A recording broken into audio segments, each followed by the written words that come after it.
los terroristas.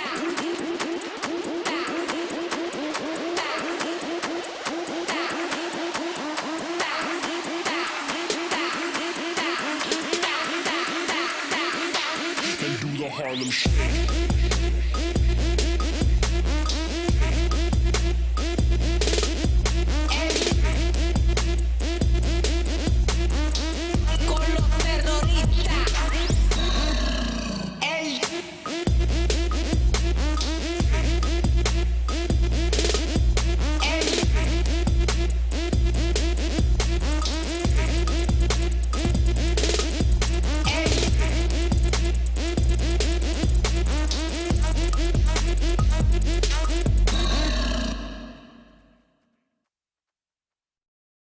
In 2013, the Miami Heat were on top of the basketball world.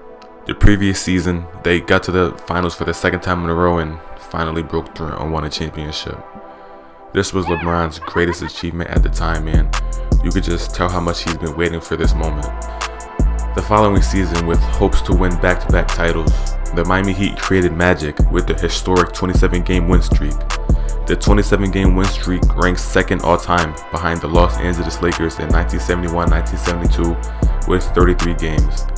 That streak began February 3rd against the Toronto Raptors with a 15-point win and eventually ended March 27th against the Chicago Bulls, spanning 53 days with a total of 27 games, 13 road games, and 14 home games. That Miami Heat team had 17 double-digit wins and 7 games where they erased double-digit deficits. Over the course of their streak, the Miami Heat team had a league-best offensive rating of 114.9. As a team, the Heat's field goal percentage of 50.8 during that streak was also a league best.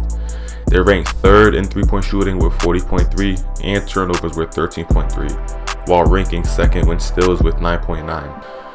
LeBron was absolutely amazing during this streak. According to NBA.com stats database, James averaged 27 points, 8 assists, and 8.1 rebounds per contest over the course of that streak. He had a streak of 6 games where he averaged 30 points while shooting 60% from the field. When this streak took place in 2013, I was in 10th grade, and I could vividly remember turning on ESPN and all they were talking about was that streak. Just 5 years ago from that season in 2008, we seen the Houston Rockets team go on a win streak and win 22 games, and for 10 of those games they were without arguably the best center in the league, Yao Ming. So as fans, we weren't strangers to seeing long win streaks like this. Let's take a look at some of the numbers during that win streak. 1 was the smallest margin of victory versus the Orlando Magic on March 9th. 2 games that D-Wade missed due to a sore knee. 4 times the Heat player won Player of the Week for the Eastern Conference, 3 going to LeBron and 1 going to Wade. 11 wins against teams above 500. 11.9 average margin of victory. 13 road wins. 19 games versus the Eastern Conference. 27 average points per game for LeBron with 8 rebounds and 8 assists. 36% jump in Heat merchandise sales during the win streak. And 57.5% LeBron James shooting percentage. If you know me, you know I'm a huge LeBron fan. During this win streak, LeBron took it to another level. But let's look at some of his best games during this streak. We can start at the game on March 18th.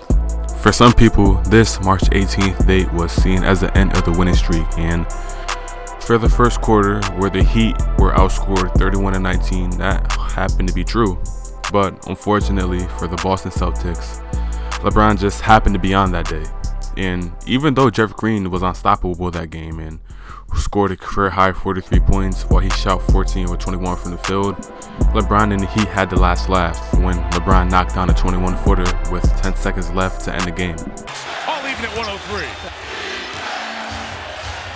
Green guarding clock at 4. James steps into a jumper and rattles it in. LeBron James gives Miami a 2-point lead with 10.5 to go. On February 4th, when Dwayne Wade didn't have it and struggled to find his groove, shooting 7 for 19 from the floor, and the bench failed to reach 20 points, LeBron turned it on and had one of his best performances during that win streak. LeBron took shots in a calculated and precise manner, weaving his way through the Charlotte Bobcats defense for a phenomenal performance, scoring 33 points on 13 of 14 shooting from the field. It was performances like this that just proved how efficient LeBron James had become. But my favorite game during this win streak just so happened to be against his former team, the Cleveland Cavaliers. They appeared to be sleepwalking through the first 2 quarters. The Heat only scored 10 points in the second quarter and found themselves trailing by 21 at halftime. CJ Miles came off the bench with 10 points for the Cavaliers. Shaw Livingston had 14 points. Tristan Thompson had 18, and Wayne Ellington led all Cavaliers scorers with 20. LeBron and the Heat finally got things together and ended up winning the game by 3 points.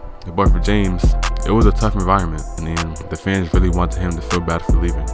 But it was on March 27th that the streak ended, and an unlikely opponent in the Chicago Bulls, who were without Joakim Noah and Derrick Rose, their 2 best players at the time. Luol Deng definitely stepped up and had one of his best performances of that season, scoring 28 points and 7 rebounds on his way to lead the Bulls to end the second longest win streak of all time. For the Heat, it would have been great to go for the longest win streak of all time, but for them, I bet it had to be a relief to finally lose. The amount of pressure, night in and night out, just for them to get a win had to be exhausting. After losing to the Bulls, they ended the season winning 10 out of their last 11 games. LeBron won his 4th MVP, and if it wasn't for Carmelo Anthony receiving one first-place vote, LeBron would have won unanimous MVP. LeBron joined Shaq as the only players ever to fall 1 vote shy of being a unanimous league MVP. If you're still here, thank you. I just want to say I appreciate you. Yeah, that's the end of the video. We got a few ideas I'm thinking of, so gonna be cooking up a few videos, so stay tuned.